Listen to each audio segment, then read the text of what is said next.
인생에는 버려야 할 것이 있고 버려서는 안 될 것이 있습니다. 이것을 잘 구별해서 버릴 것은 버리고 버리지 않아야 할 것은 끝까지 간직을 해야 인생을 바르게 살아갈 수 있습니다. 근데 그것을 구별하지 못한 채 무분별하게 살아간다면 반드시 후회하게 되는 것입니다. 오래전 한국에서 구두 닦기를 하면서 고생스럽게 살던 한 남자가 있었습니다. 남의 발밑에서 구두를 닦는다는 것도 쉬운 일은 아니었지만 그것만으로 먹고 살기엔 너무나 힘이 들었습니다. 그래서 이 사람은 매주 복권을 한 장씩 사서 구두통 안에 넣고 다녔습니다. 복권에 당첨이 되기만 하면 이 지긋지긋한 가난에서 벗어날 수 있다는 희망으로 매주 복권을 한 장씩 산 것입니다.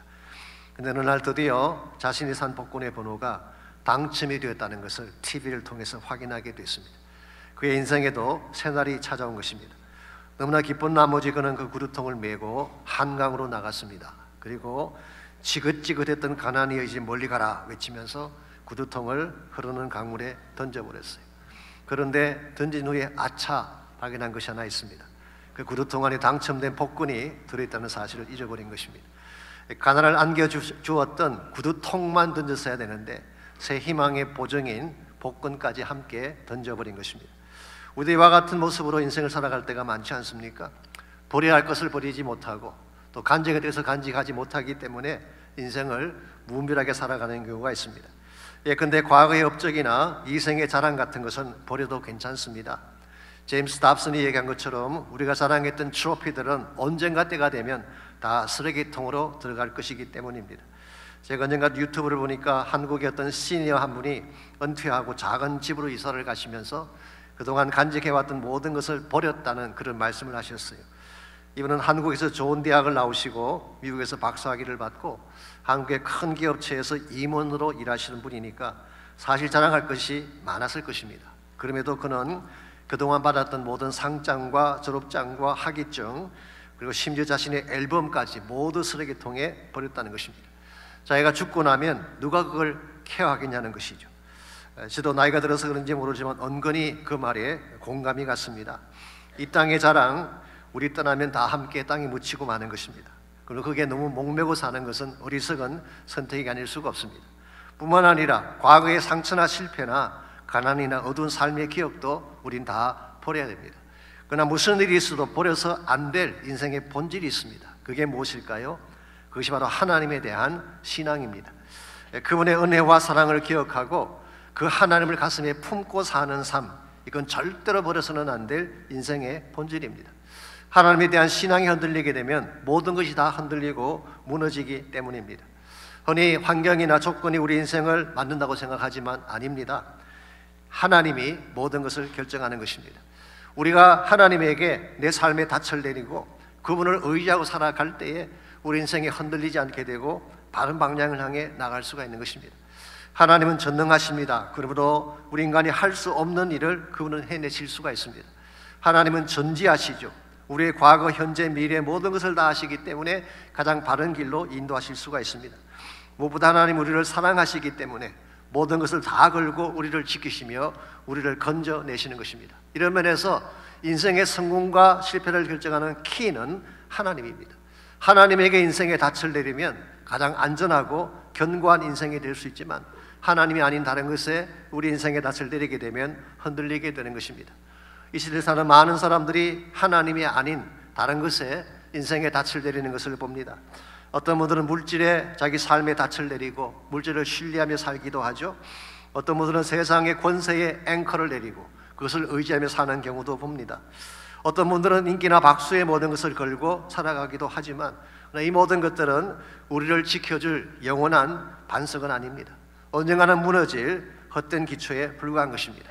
그러나 하나님은 그렇지가 않습니다.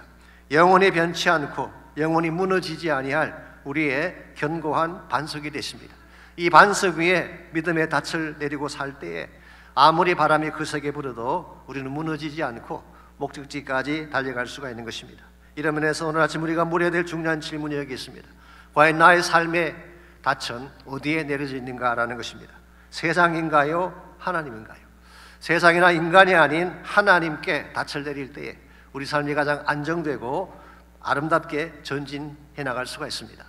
어떻게 하면 여러분의 가정의 삶이 세상이 아니라 인간이 아니라 하나님에게 낯을 내리고 하나님의 기뻐하는 좋은 삶을 추구해 갈 수 있을지 오늘 주신 본문을 중심으로 이것을 함께 정리해 보려고 합니다. 오늘 같이 봉독한 본문에 보시면 사무엘이 이스라엘 백성 앞에서 행했던 고별 설교가 기록이 되어 있습니다. 제가 고별 설교라고 하니까 사무엘이 사역에서 끝나는가 생각할지 모르지만 그런 건 아닙니다. 12장 이후에도 여전히 활동을 하죠. 사울에 대해서 책망도 하고 제사장의 직무도 수행을 했고 특별히 다윗을 선택해서 그에게 기름을 붓기도 했죠. 이와 같이 후대를 위한 모든 사역을 다 마무리한 후에 사무엘상 25장에 갔어야 사무엘이 세상을 떠나게 됩니다. 그러면 여기서 고별이라는 말은 사사시대가 끝이 나고 새로운 왕정시대가 시작되었다 그런 뜻입니다. 여러분께서 아시는 바처럼 사무엘은 이스라엘의 마지막 사사였죠.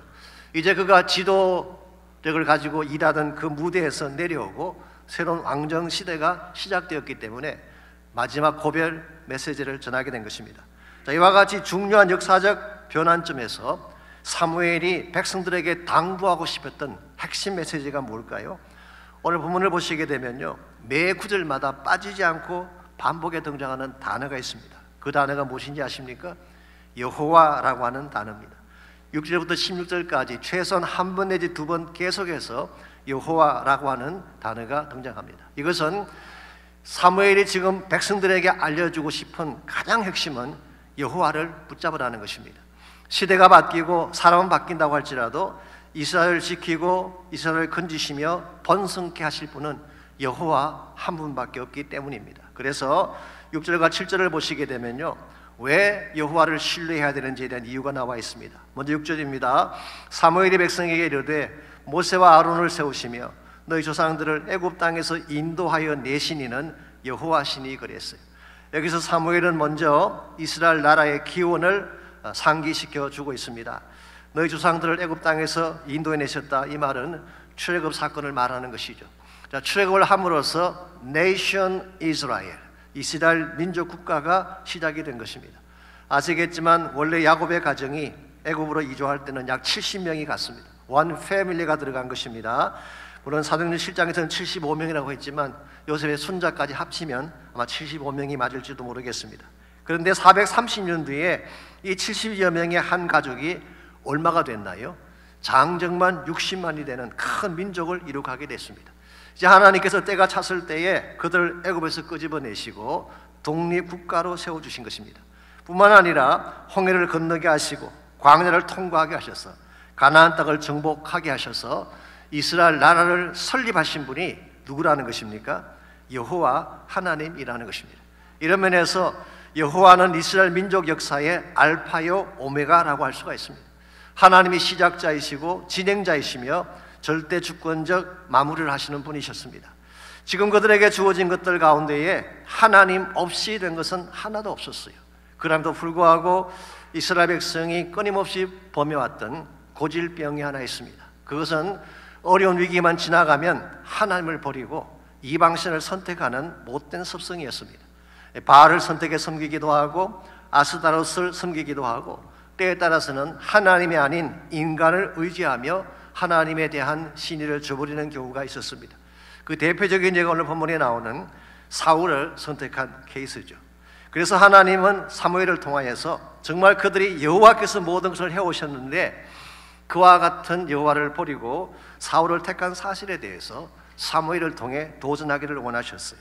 7절 말씀입니다. 그런즉 가만히 서 있어라. 여호와께서 너희와 너희 조상들에게 행하신 모든 공의로운 일에 대하여 내가 여호와 앞에서 너희와 담론하리라. 이 담론한다는 말의 뜻은 너희와 논쟁하겠다 혹은 confront, 너희들과 대면해서 직접 다루겠다, 그런 뜻을 갖고 있습니다. 사실 지금 이스라엘 백성은 사울이 왕으로 등극하는 것을 보면서 흥분한 가운데 있었습니다. 이제 바야흐로 사울이 왕이 되면서 왕정시대가 열렸기 때문에 그들의 미래는 밝을 것이라고 확신했어요. 지금까지 그들은 이렇게 생각해 왔습니다. 이방 민족의 침공 앞에 짓밟히고 지배를 당한 이유는 이방 나라에는 왕이 있었는데 자신들에게는 왕이 없었기 때문이다 라고 생각을 했어요.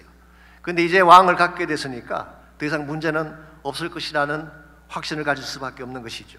실제로 11장을 우리가 보게 되면 그 스킵했습니다마는 사울이 암몬의 그 나하스를 물리쳤을 때에 이스라엘 백성이 사무엘을 찾아와서 외친 말이 있습니다. 사울이 어찌 왕이 되겠냐고 한 자가 누굽니까? 당장 끄집어내어 죽여야 됩니다. 물론 이 말은 사울을 멸시했던 자들에 대한 말씀이긴 합니다마는 이 당당한 외침 속에 담겨져 있는 메시지가 무엇인지 아십니까? You see, we are right. 보십시오, 우리가 옳았습니다. 하나님이 아닌 사울을 왕으로 세우는 것이 옳았다는 메시지가 담겨져 있었어요. 자, 과연 하나님의 왕 되심을 거부하고 인간 왕인 사울을 세운 것이 옳은 결정이었을까요? 오늘 본문 7절에서 사무엘은 그게 아니라는 것입니다. 잠깐 기다려, 내가 너희들에게 확실하게 하고 지나가야 될 것이 있다. 그리고 다룹니다. 하나님께서 그동안 행하신 모든 공의로운 행적을 다루겠다고 하셨어요. 그것은 하나님께서 그들을 건지시고 보호하셔서 오늘까지 오게 하신 하나님의 행하심을 말하는 것입니다. 그러면서 11절에 보시면은 그 행적의 대표적인 예를 소개하고 있죠. 여호와께서 여룻바알과 베단과 입다와 나 사무엘을 보내사 너희를 너희 사방 원수의 손에서 건져내사 너희에게 안전하게 살게 하셨거늘. 여기 보시면요, 사사시대를 대표하는 사사들의 이름이 나열되어 있죠. 여룻바알이라고 하는 것은 기드온을 말합니다. 기드온 아시죠? 베단이라는 것은 바락을 말합니다. 그리고 그 다음에 입다라고 하는 사사가 나오는데, 입다가 했던 가장 큰 공적이 무엇인지 아십니까? 암몬 족속을 진멸시킨 것입니다. 입다가 사사로 있는 동안에는 암몬 자손이 얼씬도 못했어요. 그러므로 암몬 자손을 물리친 것은 사울이 처음이 아닙니다. 이미 사사시대 때 입다가 늘 해왔던 일이에요. 제가 입다가 했다고 말씀드렸지만 실제로는 하나님이 하신 것이죠. 하나님께서 입다를 통해서 암몬 자손을 물리쳐 주시고 그들에게 안전을 주셨는데 12절을 보십시오. 이스라엘 백성이 지금 보인 반응이 어떤 내용인지, 너희가 암몬 자손의 왕 나하스가 너희를 치러 옴을 보고 너희 하나님 여호와께서는 너희 왕이 되심에도 불구하고 너희가 내게 이르기를 아니라 우리를 다스릴 왕이 있어야 하겠다 하였노라. 자, 과거에 암몬을 물리친 것이 여호와였고 지금도 여호와가 왕이신데 마치 사울이 행한 것이 지금껏 보지 못했던 획기적인 일인 것처럼 하나님을 버리고 사울을 따르겠다고 결정한 것에 대한 지적입니다.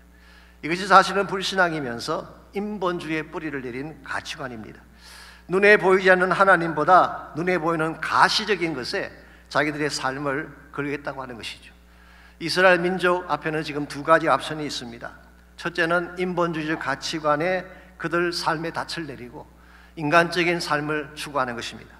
두 번째 옵션은 하나님께 인생의 닻을 내리고 하나님의 인도를 따라 사는 것입니다. 불행하게도 이스라엘 백성은 하나님을 선택하지 않고 인본주의의 닻을 내리기로 결정했기 때문에 그 후에 엄청나게 많은 어려움을 겪게 되죠. 오늘과 주의 인생 앞에도 똑같은 두 가지 옵션이 기다리고 있습니다. 이 세상에 우리 인생의 닻을 내리며 살 것이냐, 아니면 하나님께 나의 모든 것을 걸고 살아갈 것이냐. 오늘 이 시대를 보게 되면요, 인간이 모든 것을 할 수 있다는 그 사상이 팽배해 있는 것 같습니다.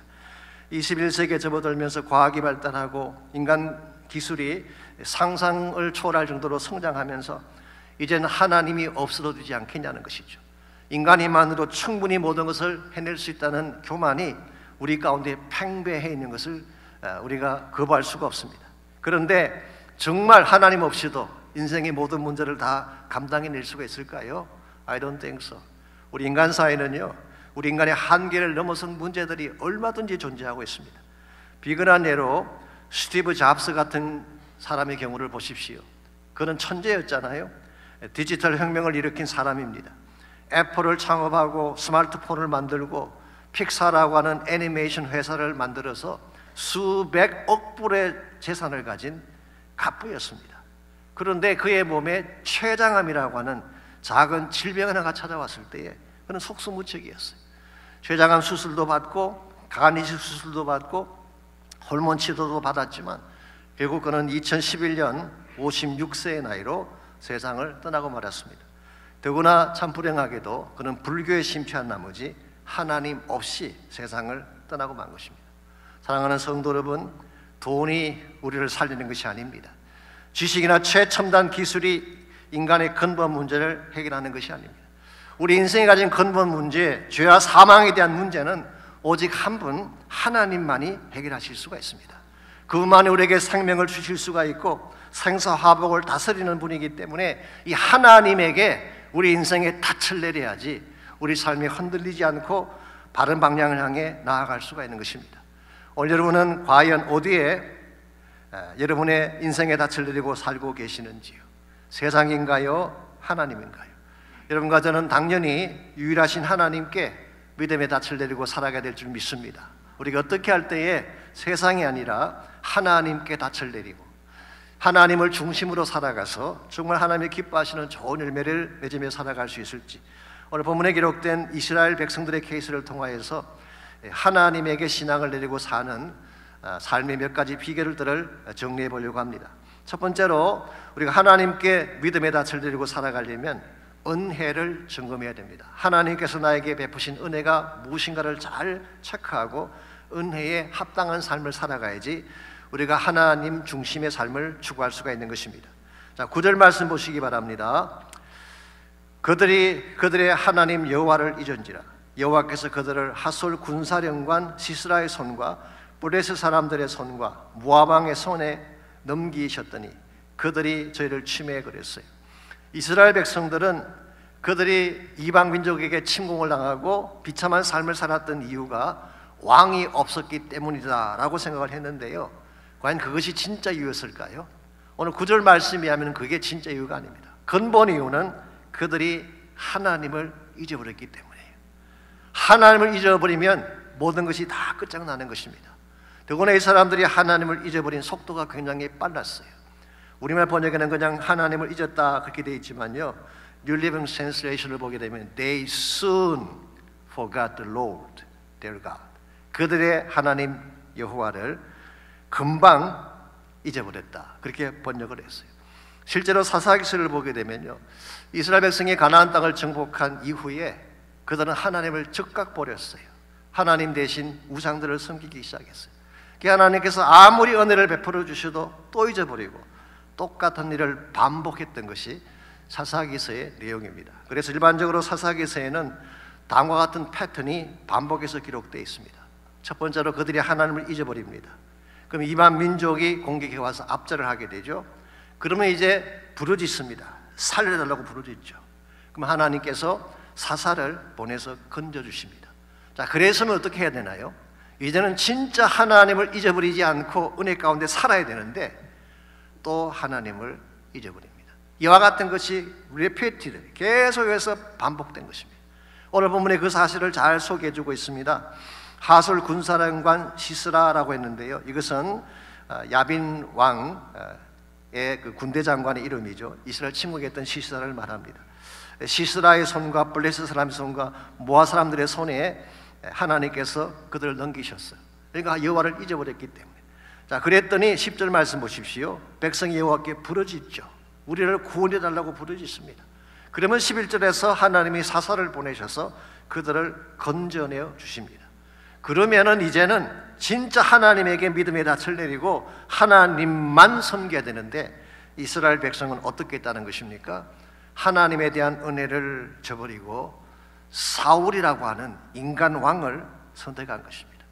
여러분, 여기에 이스라엘의 문제가 있었고 오늘 여러분과 저의 문제가 있습니다.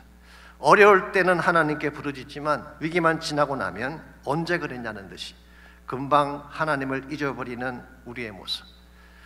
세상 따라 살아가면서 하나님을 마음에 두지 않는 우리의 현실이 있지 않습니까? 기억나실지 모르지만 2001년도 9/11이 터졌을 때 미국의 교회당마다 꽉꽉 찼던 적이 있습니다. 수많은 사람들이 모여서 회개하며 기도했어요.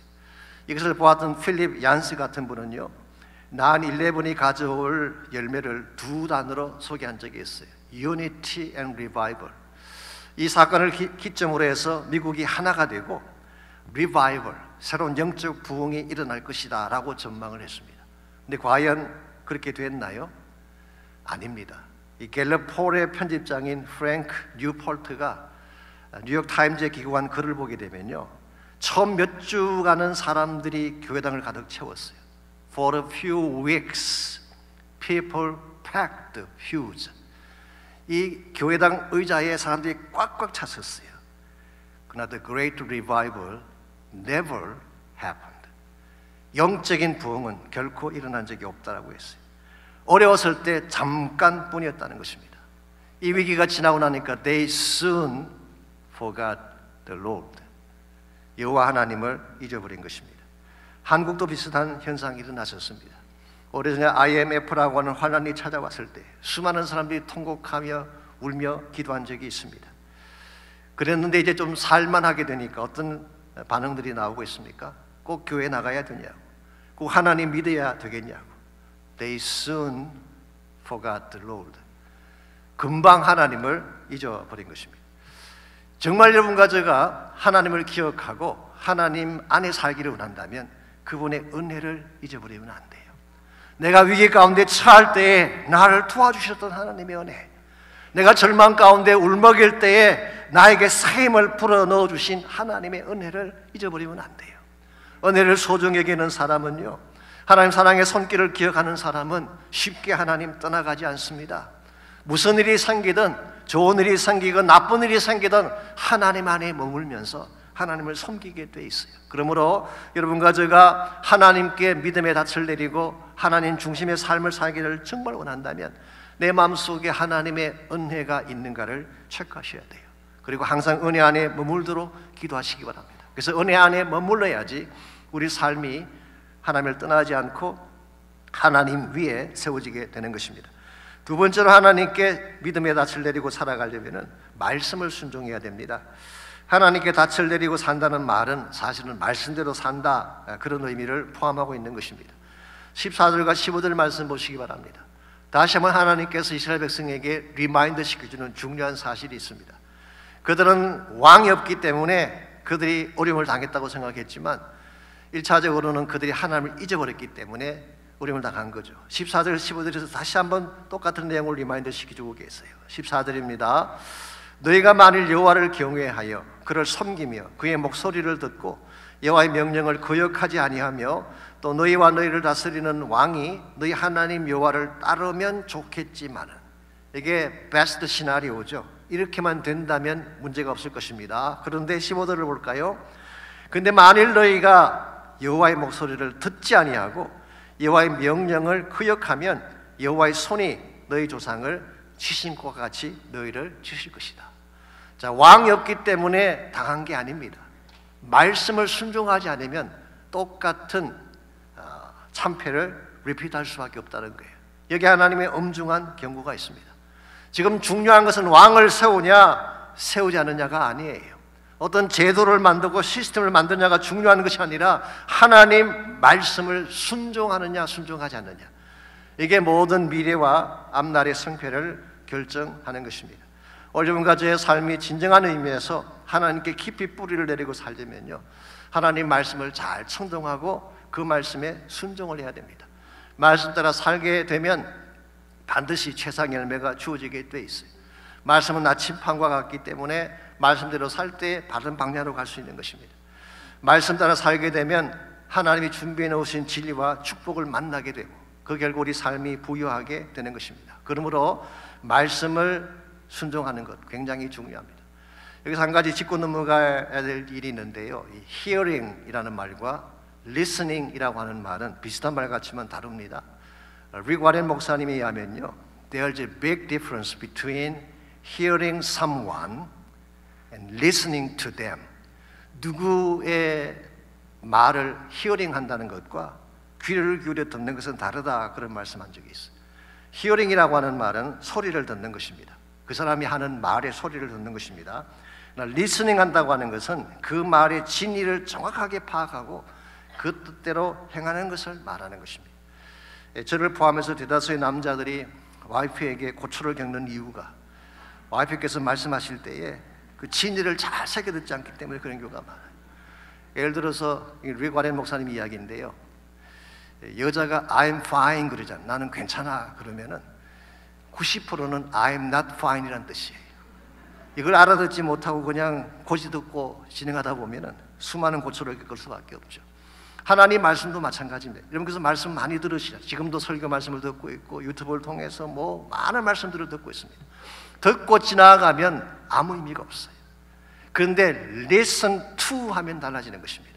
정말 그 말씀에 귀를 기울이고 그 말씀의 진리를 잘 파악해서 그 말씀대로 순종하게 되면 말씀 속에 담겨져 있는 모든 축복이 여러분의 소유가 되는 거예요. 그래서 예수님께서도 산상수훈에서 이런 말씀하신 적이 있습니다. 마태복음 7장 24절에 27절인데요. 그러므로 누구든지 나의 이 말을 듣고 행하는 자는, 즉 순종하는 자를 말하죠. 그 집을 반석 위에 지은 지혜로운 사람과 같으리니 비가 내리고 창수가 나고 바람이 불어 그 집에 부딪히되 무너지지 아니하나니 이는 주초를 반석 위에 놓은 까닭이요. 나의 이 말을 듣고 행하지 않는 자는, 말은 들었습니다. 말을 듣지 않는 게 아니에요. 즉 순종하지 않는 자를 말하는 것입니다. 그 집을 모래 위에 지은 어리석은 사람 같으리니 비가 내리고 창수가 나고 바람이 불어 그 집에 부딪힘에 무너져 그 무너짐이 심하니라라고 했어요. 평소에는요 모래 위에 지은 집이나 반석 위에 지은 집이나 별 차이가 안 납니다. 왜? 항상 번듯하기 때문이죠. 그런데 비가 오고 홍수가 나고 바람이 불면 달라지게 됩니다. 다른 말로 표현해서 시험과 시련이 찾아오면 모래 위에 지은 집은 그대로 붕괴되고 마는 것입니다. 즉 말씀이 없는 인생은 시련의 바람이 불면 다 무너지게 돼 있어요. 근데 반석 위에 세운 집은 결코 무너지지 않습니다. 이 반석이 비바람을 막아주고 홍수를 막아주고 그 집을 견고하게 붙들어 주기 때문에 그런 것입니다. 반석이 누구인가요? 예수 그리스도시죠.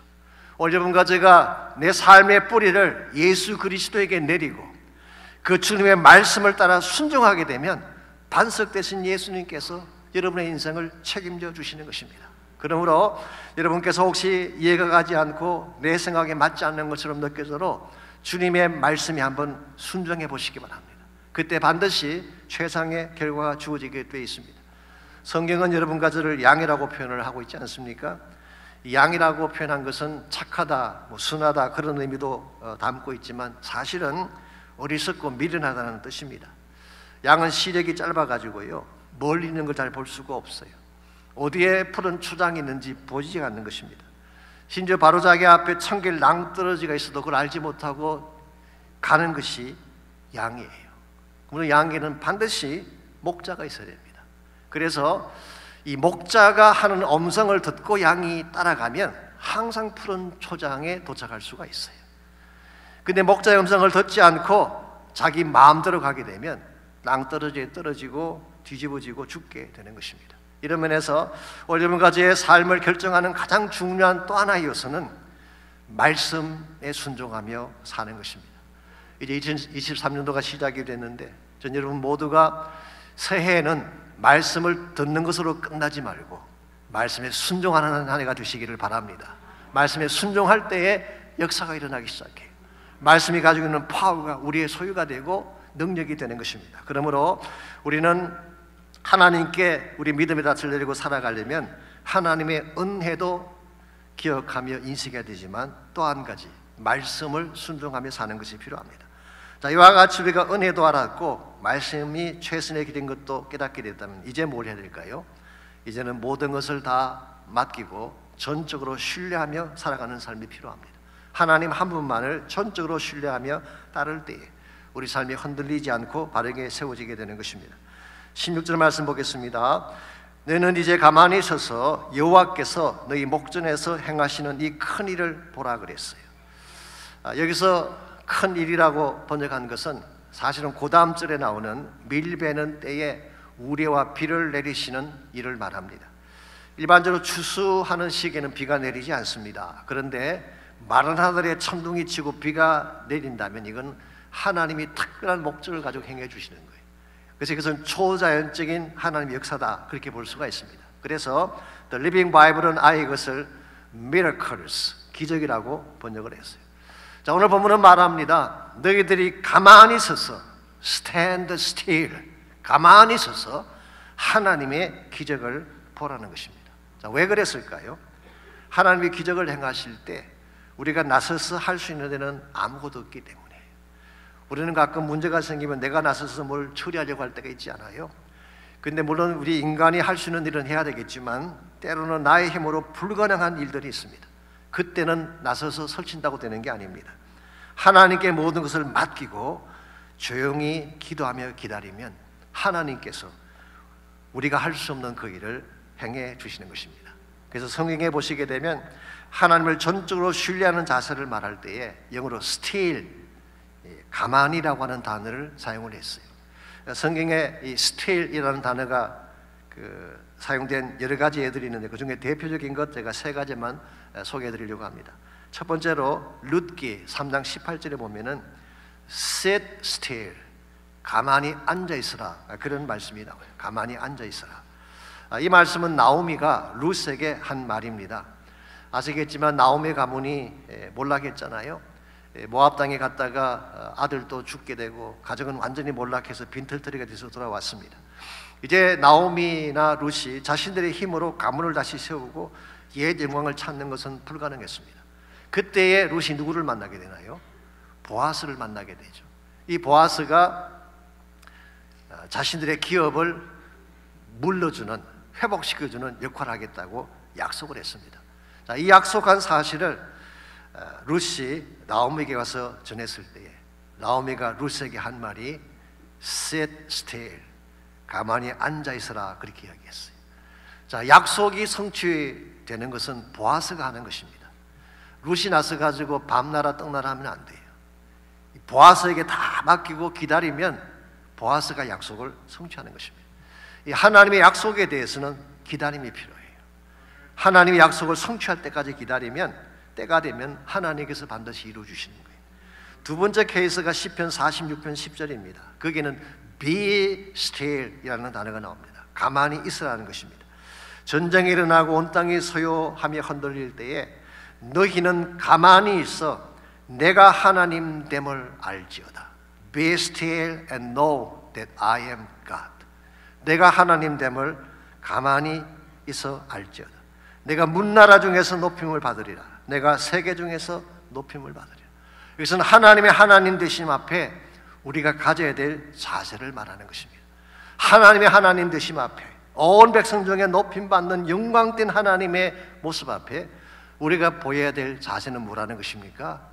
Be still. 오직 하나님 한 분만 주목하며 그분에게 내 모든 가슴을 드릴 것을 말하고 있습니다. 이게 우리는 쉬운 말로 예배라고 표현할 수가 있어요.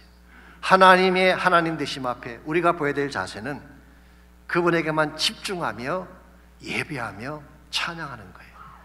사실 하나님께서 우리에게 주신 영적 무기 중에 가장 파워풀한 무기가 뭔지 아십니까? 찬양입니다. 이걸 많은 분들이 모르시기 때문에 예배를 소홀히 하기도 하고 예배를 드리다 말다 하시지만요, 하나님 우리에게 주신 가장 파워풀한 무기 중에 하나가 찬양과 예배입니다. 우리가 찬양하고 예배하면 하나님이 직접 나서서 싸워주세요. 그러므로 하나님은 찬양하는 자의 삶 속에 승리를 안겨주실 수밖에 없습니다. 그 좋은 예가 역대하 20장에 나와 있습니다. 역대하 20장에 유다왕 여호사밧이 다스릴 때에 모압과 암몬 자손의 연합군이 유다를 침공해 왔습니다. 그때 그 연합군의 숫자가 얼마나 막강한지 유다가 가진 병력으로는 절대로 이길 수가 없습니다. 그때 여호사밧이 어떻게 했나요? 찬양하는 사람들을 맨 앞장에 내세우고 나갔습니다. 이 찬양하는 사람들을 좀 어려운 용어로 월십 콰이라고 합니다. 월십 콰이.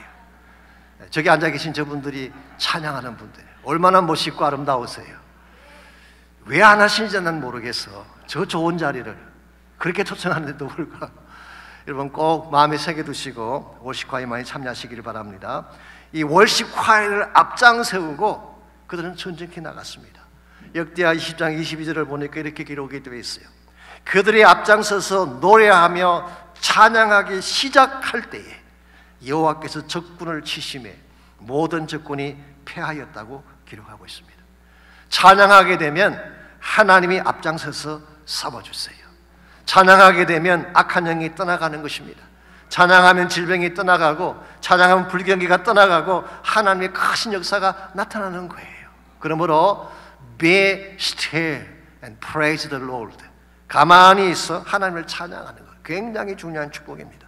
세 번째 케이스가 출애굽기 14장 13절에 나오는데요, 그는 stand still이라는 표현이 나옵니다. 그래서 홍해 앞에 섰을 때에 모세가 백성들에게 했던 말씀이죠. 이 똑같은 단어를 본문에서도 사용이 됐습니다.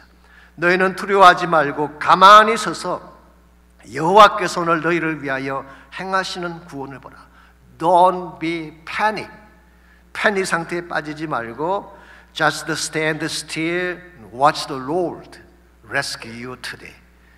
주님께서, 여호와께서 너희들을 어떻게 구원하시는가 가만히 서서 보라고 했습니다.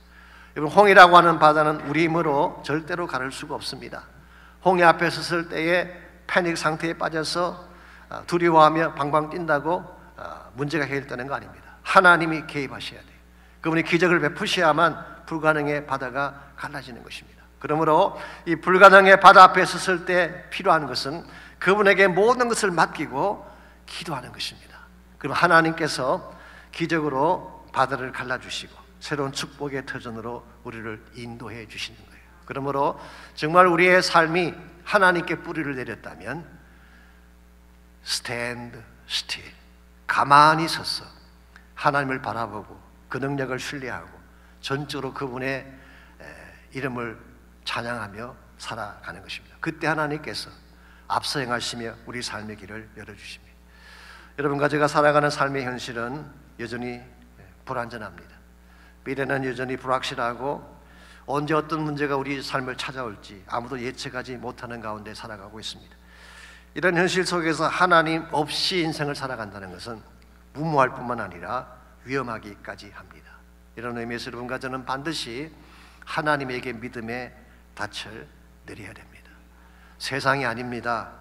자신의 능력도 아닙니다. 오직 하나님께 우리 믿음의 닻을 내릴 때에 무섭게 바람이 불고 거센 물결이 설레인다고 할지라도 우리는 흔들리지 않고 하나님 영광 위에 나아갈 수가 있는 것입니다. 맥스 루케이드가 쓴 책 중에 폭풍의 눈이라고 하는 책이 있습니다.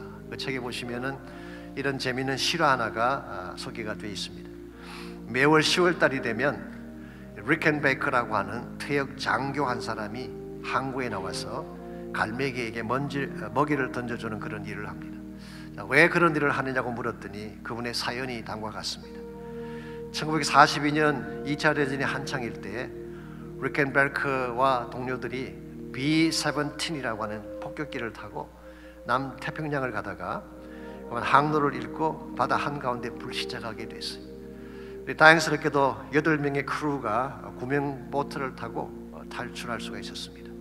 그런데 그 망망대해에서 생존한다는 것이 쉬운 일이겠습니까? 날씨는 덥죠. 풍랑은 일어나죠. 태양과 싸워야 되고 무엇보다도 배고픔과 투쟁을 해야 됩니다.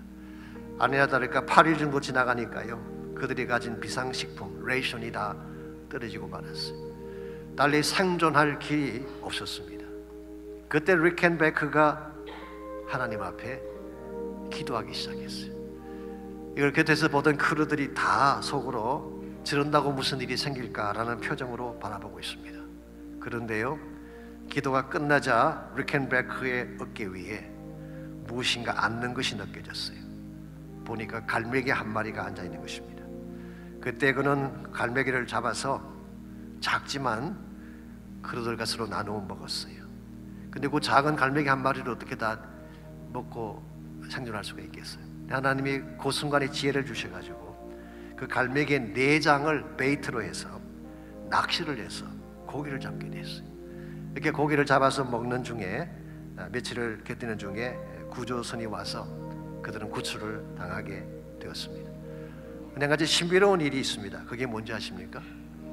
이 갈매기라고 하는 새는 항구 곁에 사는 새입니다.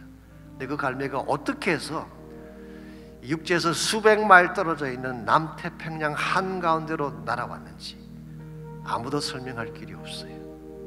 맥스 루케이도가 내린 결론은 딱 한마디였습니다. Only God knows. 오직 하나님만이 아시는 일이다. 그 말은 오직 하나님만이 하실 수 있는 기적이라 그런 것입니다. 하나님은 우리가 어떤 상황에 있든지 어디에서 어떤 일을 당했든지 적절한 해결책을 가지고 우리에게 다가오시고 우리를 기적적으로 도우실 수가 있습니다. 그 하나님만이 우리의 반석입니다. 세상 모든 것이 다 흔들릴지라도 온 세상이 요동치고 파도치며 나를 향하여 공격할지라도 그 하나님에게 신앙의 닻을 내리게 되면 절대 흔들리지 않고 하나님의 거룩한 목적을 향해 나아갈 수가 있습니다. 오늘 여러분들은 과연 이 하나님을 만나셨는지요? 혹시 아직도 주님께 닻을 내리지 아니한 채 무작정 사는 분이 혹시 계신다면 오늘 이 시간 여러분이 기도하는 가운데 마음의 문을 열고 우리 인생의 반석이신 예수님 꼭 만나시기를 바랍니다. 그분에게 믿음의 닻을 내리고 그분과 함께 이 남은 생애를 달려갈 수 있도록 결단하며 헌신하시기 바랍니다.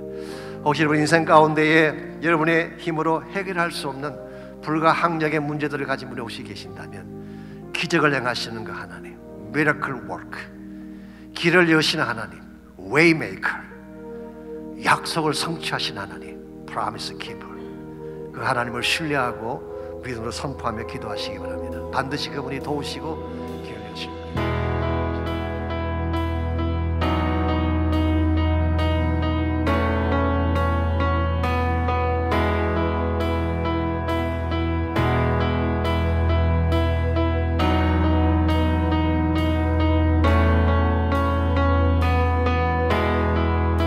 예수 안에 소망이 있네.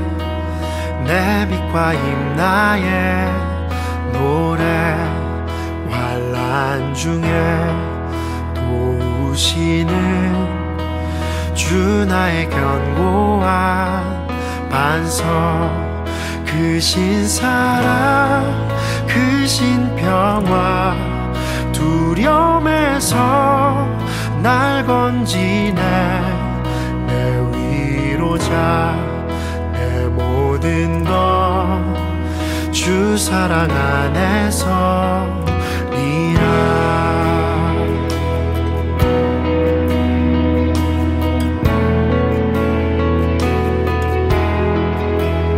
완전하신 하나님이 우리와 같이 되셨네.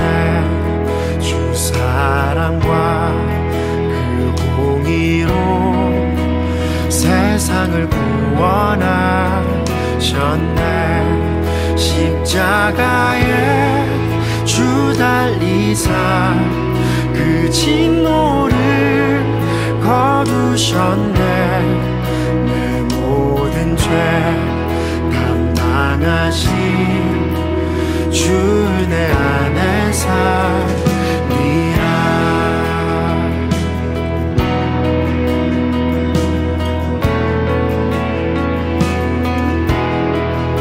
죽임 당한 세상의 빛 어둠 속에 누이셨네. 영광스런 그의 날에 무덤에서 부활했네.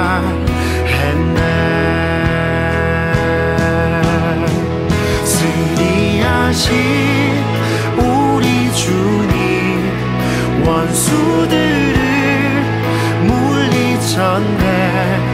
나 주의 것 주 나의 것 주 보혈 안에 살리라.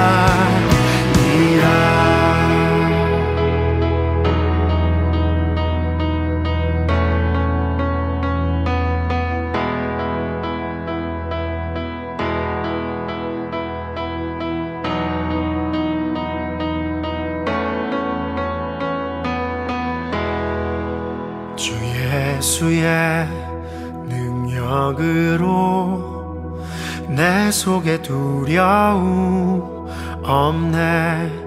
나의 사는 모든 순간 주께서 다스리시네. 어느 것도 주 손에서 날